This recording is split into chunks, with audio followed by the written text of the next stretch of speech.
روزنامہ خبریں میں آپ کا تہ دل سے خیر مقدم ہے۔ ہمارے ساتھ ہیں معروف عالم دین اور شریعہ کونسل کے سیکریٹری حضرت مولانا ڈاکٹر رضی الاسلام ندوی صاحب۔ آئیے ان سے آج ایک اور مسئلے کے بارے میں رہنمائی حاصل کرتے ہیں۔ مولانا، یہ جو مسجد ہیں، مسجد کی اسلام میں بہت اہمیت ہے، لیکن عام طور سے یورپ وغیرہ میں یا امریکہ میں یا عرب ممالک میں مسجد کا وسیع تر استعمال ہوتا ہے، لیکن ہمارے ہندوستان میں مسجد کو یا تو مکتب ہوتا ہے یا نماز کے لیے اس کا اہتمام ہوتا ہے۔ بہت سی مساجد میں نماز کے بعد تالا ڈال دیا جاتا ہے۔ تو ذرا اس بارے میں رہنمائی کریے کہ ہم مسجد کو کس کس طرح سے استعمال کر سکتے ہیں کہ وہ ہمارے لیے مسجد کے ساتھ ایک کمیونٹی سینٹر کا کام کرے، جو اس محلے کی یا اس آبادی کے لیے زیادہ فائدہ مند ثابت ہو۔ اسلام اس بارے میں کیا حکم دیتا ہے یا کیا وہاں پر اس کی رہنمائی ہوتی ہے، اس پر روشنی ڈالیں۔ بسم اللہ الرحمن الرحیم۔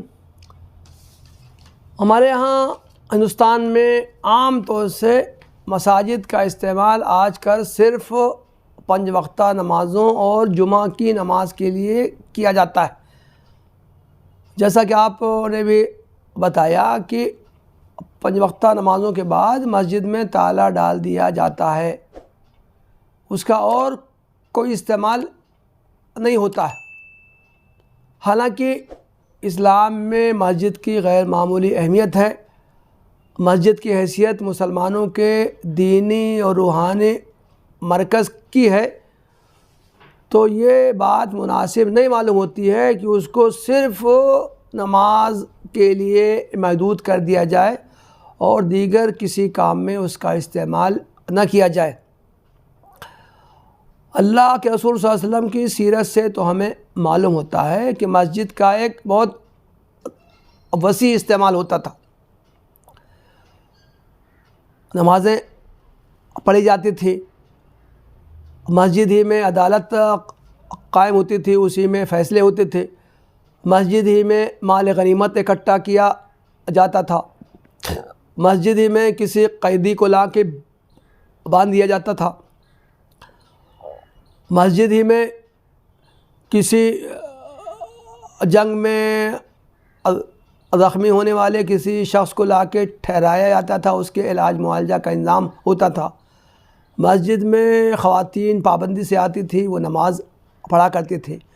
تو ہم یہ دیکھتے ہیں کہ اللہ کے رسول صلی اللہ علیہ وسلم کے زمانے میں اور بعد کی بھی ابتدائی صدیوں میں مسجد کا ایک وسیع استعمال ہوتا تھا، اور وہ پورے مسلم معاشرے کا ایک مرکز کی اس کو حیثیت حاصل تھی۔ لیکن رفتہ رفتہ مسجد کا کردار بہت محدود کر دیا گیا۔ آج کے دور میں ضرورت ہے کہ ہم مسجد کی سابقہ حیثیت کو بحال کریں اور نماز پڑھنے کے علاوہ مسلمانوں کی دینی تربیت کا بھی اس کو مرکز بنائیں۔ میں چند مثالیں عرض کرتا ہوں۔ ایک تو ہمیں چاہیے کہ جمعے میں جو خطبہ ہوتا ہے اس کو ہم مسلم عوام کی دینی تربیت کا ذریعہ بنائیں۔ جو مسلمان ہیں جو 5 وقتہ نماز نہیں پڑھتے ہیں، وہ بھی بہت اہتمام سے جمعے کی نماز میں آتے ہیں۔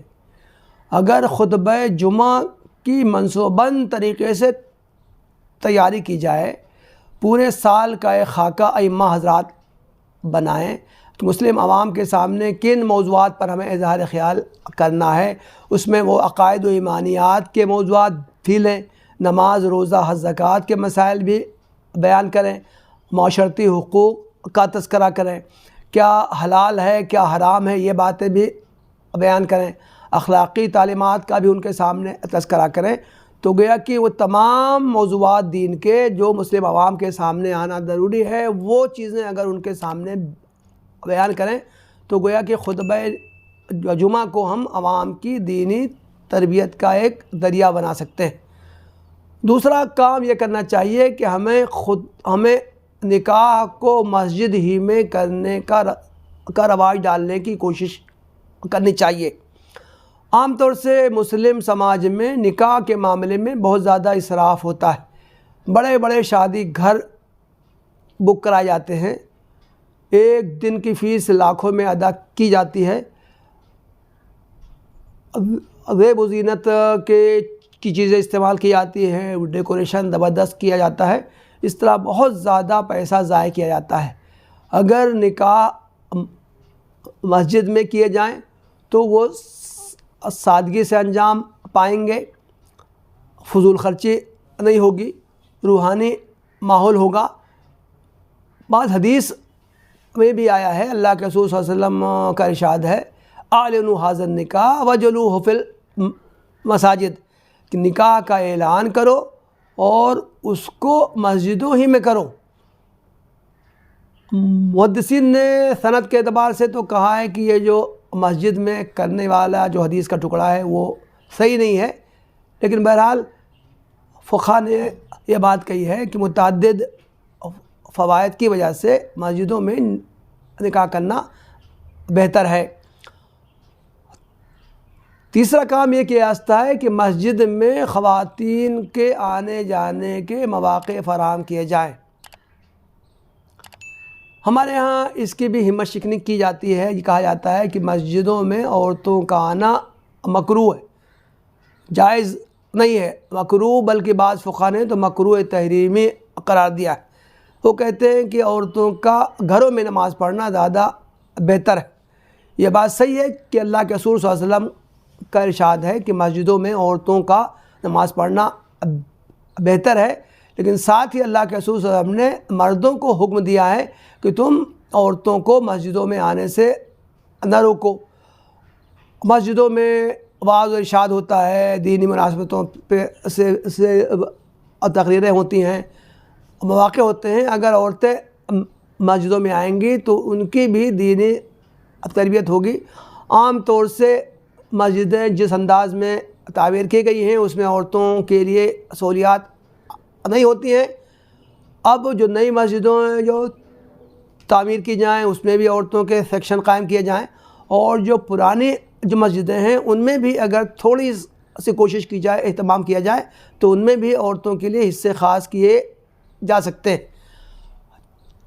چوتھا کام مسجدوں میں یہ کرنا چاہیے کہ اس ہر مسجد میں لازماً مکتب قائم کیا جائے, چھوٹے بچوں کی دینی تعلیم کا انتظام کیا جائے. 5 سال 6 سال کی عمر سے بچے آئیں, ان کے لیے دین کی بنیادی تعلیم اور جو عملی تعلیم ہے, طہارت حاصل کرنا, وضو کرنا, نماز پڑھنا, ان چیزوں کی مشق فی کی جائے. عقائد و ایمانیات کی باتیں بھی ان کو سکھائی جائیں. انبیاء کے واقعات, صحابہ کے واقعات, اللہ کے رسول صلی اللہ علیہ وسلم کی سیرت, یہ چیزیں بھی بیان کی جائیں تو ابتدائی سے بچوں کی صالح خطوط پر تربیت ہوگی. مسجدوں میں عام طور سے بڑے پیمانے پر قرآن ہی رکھے ہوتے ہیں, اور وہ قرآن ایسے ہوتے ہیں جو بغیر ترجمے کے ہوتے ہیں. مسلم مائنڈ سیٹ یہ بن گیا ہے کہ بغیر سمجھے بوجھے قرآن کا زیادہ سے زیادہ قرآن کی تلاوت کر لی جائے تو وہ کار ثواب ہے.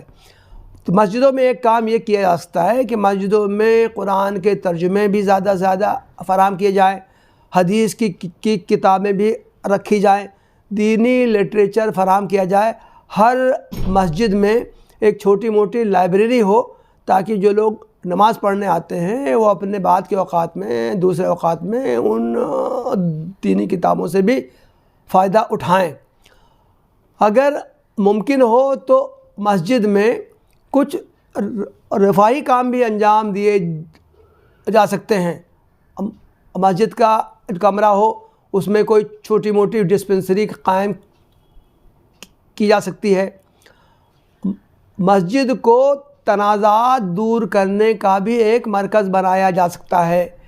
محلے کی ایک کمیٹی بنائی جائے, امام ہوں, محلے کے کچھ عالم ہوں, کچھ جو قانونی ماہرین ہوں, ان پر مشتمل ایک کمیٹی بنائی جائے جو کہ محلے کے لوگوں میں جو تنازعات جو پیدا ہوتے ہیں ان کو دور کرنے کے لیے وہ سرگرم عمل ہو. اس طرح جو اختلافات, لڑائی جھگڑے اور خاص طور سے آئلی تنازعات کی وجہ سے جو مسلمانوں کو کورٹ کچہری میں جانا پڑتا ہے, اور ان کے جو بہت زیادہ جو مصارف ہوتے ہیں، اگر یہ مسجد کی سطح پر تنازعات کو دور کرنے کے لیے جو کمیٹی قائم کی جائے، اس کے ذریعے یہ جو عدالتوں میں جو مسلمانوں کا پیسہ جو خرچ ہوتا ہے اور سالوں تک ان کے تنازعات دور نہیں ہو پاتے ہیں، تو ان کمیٹیوں کے ذریعے بھی ان پر قابو پایا جا سکتا ہے۔ تو یہ چند چیزوں کا تذکرہ کیا گیا، اگر ان چیزوں کو بھی مسجدوں میں شروع کیا جائے تو اس سے ہم مسجد کا حقیقی کردار بحال کر سکتے ہیں۔ یہ بات صحیح نہیں ہے کہ مسجدوں کو صرف 5 وقتہ نمازوں کے لیے خاص کر دیا جائے اور اس کے بعد ان میں تالا ڈال دیا جائے، بلکہ مسجدوں کو مسلمانوں کی دینی، سماجی، رفاہی کاموں کا مرکز بھی اس کو بنایا جا سکتا ہے۔ تو یہ تھے حضرت مولانا رضی اللہ مدوی صاحب، جنہوں نے مسجد کی اہمیت، اس کی ضرورت اور اس کے استعمال کے تعلق سے تفصیل کے ساتھ بتایا۔ بہرحال یہ بہت اچھی اور خوشائند باتیں ہیں، لیکن ایک معاملے کا پہلو بھی یہ ہے کہ ہماری اخلاقی اور سماجی حالت کا اندازہ لگا سکتے ہیں کہ جہاں مسجدوں کے لوٹوں کو اور ان کے گلاسوں کو زنجیروں میں باندھ کے رکھا جاتا ہو، وہاں مسجدوں کو نماز کے علاوہ بھی کھولنے کے لیے یہ ان تمام اس طرح کی باتوں کو بھی مد نظر رکھنا ہوگا۔ آج کے لیے بس اتنا ہی۔ ہمارے ساتھ اس خاص پروگرام میں جڑنے کے لیے آپ کا بہت بہت شکریہ۔